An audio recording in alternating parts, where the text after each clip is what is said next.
नमस्कार दोस्तों, एक बड़ी खबर है भारत के लिए। आई एम श्योर आपने सुना होगा यूनेस्को के बारे में, United Nations Educational Scientific and Cultural Organization, जो कि यूएन का ही पार्ट है। तो इनके द्वारा एक लिस्ट मेंटेन किया जाता है जिसको बोला जाता है इनटेंजिबल कल्चरल हेरिटेज। तो ये जो लिस्ट है वो विश्व भर की जो इनटेंजिबल धरोहर है उसको मेंटेन करता है और उसको संजोने में मदद करता है। यहां पर क्या हुआ है कि भारत का और स्पेशली कह सकते हैं कोलकाता के अंदर जो दुर्गा पूजा मनाई जाती है उसको यहां पर इस लिस्ट के अंदर शामिल कर लिया गया है। ये आप न्यूज देख सकते हो, यहां पर यूनाइटेड नेशंस का ही ये पर्टिकुलर जो इनटेंजिबल कल्चरल हेरिटेज है उनके द्वारा बताया गया है कि दुर्गा पूजा इन कोलकाता अब इसको इंस्क्राइब कर लिया गया है under the representative list of the intangible cultural heritage of humanity. तो इसको मैं डिटेल से बताऊंगा आपको क्यों महत्व है इसका, एग्जैक्टली ये होता क्या है, काफी कुछ जानने को है। चलिए आगे बढ़ते हैं, लेकिन उसके पहले अगर आप यूपीएससी या फिर किसी भी एग्जाम की तैयारी कर रहे हैं तो आप हमारे ऐप को डाउनलोड कर सकते हैं या फिर study.com विजिट कर सकते हैं, वहां से सारी जानकारी आपको मिल जाएगी। इसके अलावा अगर आप एमसीक्यूज अटेम्प्ट करना चाहते हैं तो वहां पर आप मुझसे इंस्टा पे जुड़ सकते हैं, स्टोरीज में आपको सभी एमसीक्यूज मिल जाएंगे।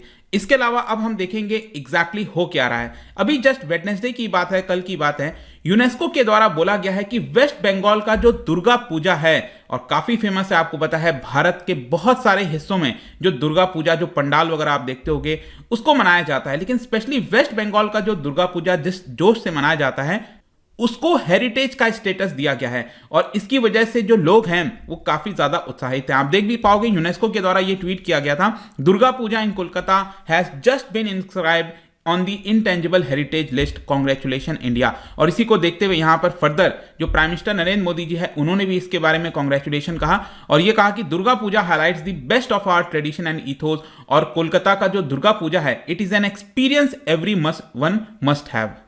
तो अब सबसे पहला क्वेश्चन आता है कि इसके शामिल होने की वजह से इसका सिग्निफिकेंस क्या है, क्यों इसकी महत्वता है, क्यों हम इसके बारे में पढ़ रहे हैं। देखो, दुर्गा पूजा अगर आप देखोगे तो एक क्लासिक फ्यूजन आप कह सकते हो। फ्यूजन मतलब दो चीज का एक मेल आप कह सकते हैं, रिलीजन और कल्चर दोनों का फ्यूजन है एक प्रकार से ये जो दुर्गा पूजा की हम बात करें, और काफी प्राइड से सेलिब्रेट किया जाता है predominantly by the Bengali community. And I am sure जो लोग दिल्ली में रहते होंगे, सीआर पार्क के बारे में आपको पता होगा, काफी सारी वहां पर अगर आप देखोगे तो बड़ी मात्रा में लोगों के द्वारा मनाया जाता है।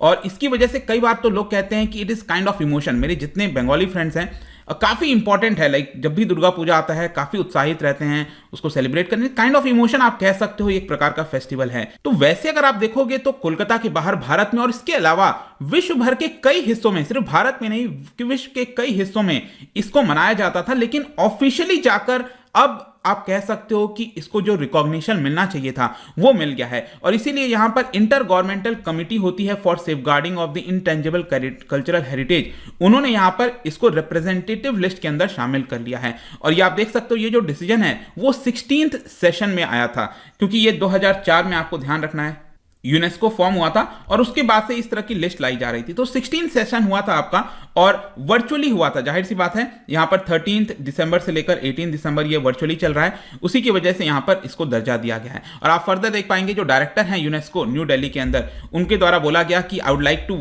Offer warm congratulations to India and its people. और इसकी वजह से क्या होगा कि जो लोकल कम्युनिटीज के लोग हैं, स्पेशली जो ट्रेडिशनल क्राफ्ट पीपल हैं, डिजाइनर्स हैं, आर्टिस्ट हैं और जो ऑर्गेनाइजेशन हैं जो बड़े बड़े कल्चरल इवेंट को ऑर्गेनाइज करते हैं दुर्गा पूजा के दौरान, इसके अलावा टूरिज्म हो गया, विजिटर्स हो गए, इनको एक प्रकार से महत्वता दी जाएगी। तो इसके ऊपर फोकस किया जा रहा है। अब यहां पर क्वेश्चन आता है कि इनटेंजिबल कल्चरल हेरिटेज का मतलब क्या है। देखो, जब हम कल्चरल हेरिटेज की बात करते हैं ना तो यूजुअली क्या होता है हमारे दिमाग में सामने कोई पुराना किला सामने आता है, कुछ इस तरह का मॉन्यूमेंट जैसा सामने आता है हमारे आंखों के सामने, राइट। तो सिर्फ कल्चरल हेरिटेज का मतलब मॉन्यूमेंट नहीं होता है या फिर किसी प्रकार का कलेक्शन ऑफ ऑब्जेक्ट नहीं होता है। यहां पर एक प्रकार से आप कह सकते हैं जो ट्रेडिशंस चलता आ रहा है कई सदियों से, लिविंग एक्सप्रेशन आप कह पाओगे। इसके अलावा जो एंसेस्टर्स हैं जो इस तरह के ट्रेडिशंस हो गए, लिविंग एक्सप्रेशंस हो गए, उसको पास ऑन करते हैं, उसको हम लेते हैं एंसेस्टर से हमें मिलता है और फर्दर हम उसको पास ऑन करते हैं डिसेंडेंट्स के पास। तो ये सारी जो चीजें हैं उसको भी इसके अंदर शामिल किया जाता है। जैसे कि आप एग्जाम्पल के तौर पर ओरल ट्रेडिशन हो गया,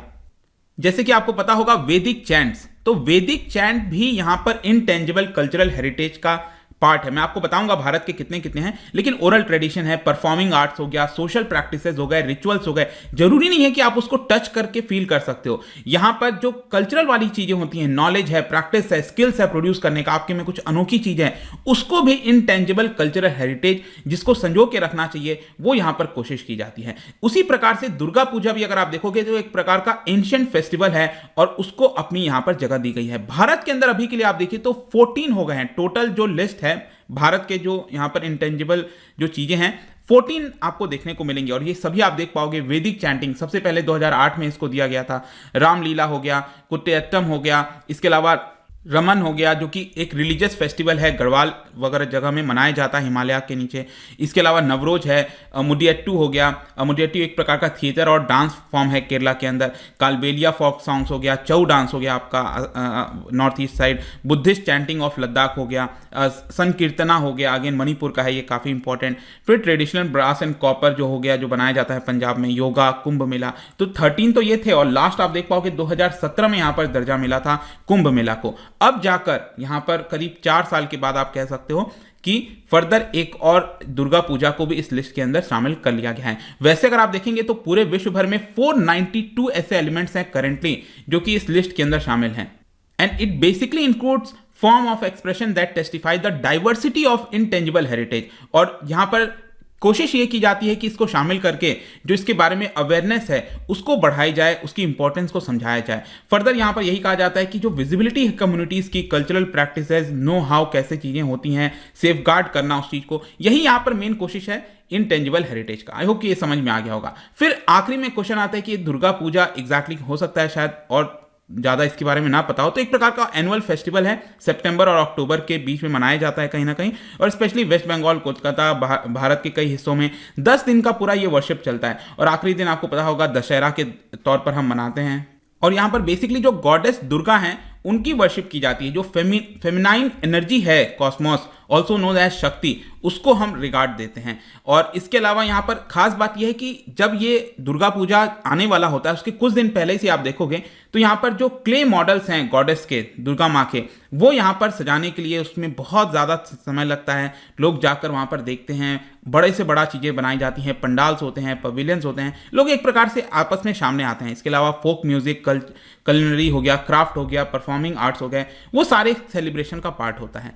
तो यही आपका कोलकाता का दुर्गा पूजा, ध्यान रखिएगा यूनेस्को के हेरिटेज लिस्ट के अंदर अब इसको शामिल कर लिया गया है। जाने से पहले एक इंटरेस्टिंग क्वेश्चन, यूनेस्को के द्वारा ही यहाँ पर एक और लिस्ट मेंटेन की जाती है जिसको कहा जाता है क्रिएटिव सिटीज नेटवर्क, UCCN।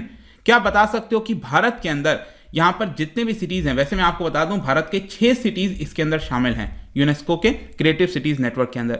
तो यहाँ पर कौन सा सिटी नहीं है ये आपको बताना है। इसका राइट आंसर आपको पता ही होगा, मेरे इंस्टाग्राम पर तो मिलेगा ही, वहां पर अगर आप नहीं हो कोई बात नहीं, टेलीग्राम से भी ले सकते हैं इसका सही उत्तर। मैं कई सारे MCQs यहाँ पर डालता रहता हूँ स्टोरीज के फॉर्म में, आप जाकर प्ले कर सकते हो। बाकी अगर आपको PDF चाहिए तो टेलीग्राम पर आइए, अलग अलग सोशल मीडिया पर भी आप जुड़ सकते हैं। साथ ही साथ UPSC या फिर किसी भी एग्जाम की तैयारी कर रहे हैं तो आप हमारे ऐप को डाउनलोड कर लीजिए। आई होप की वीडियो आपको पसंद आया होगा। मिलता हूँ next time, till then thank you very much, see you soon.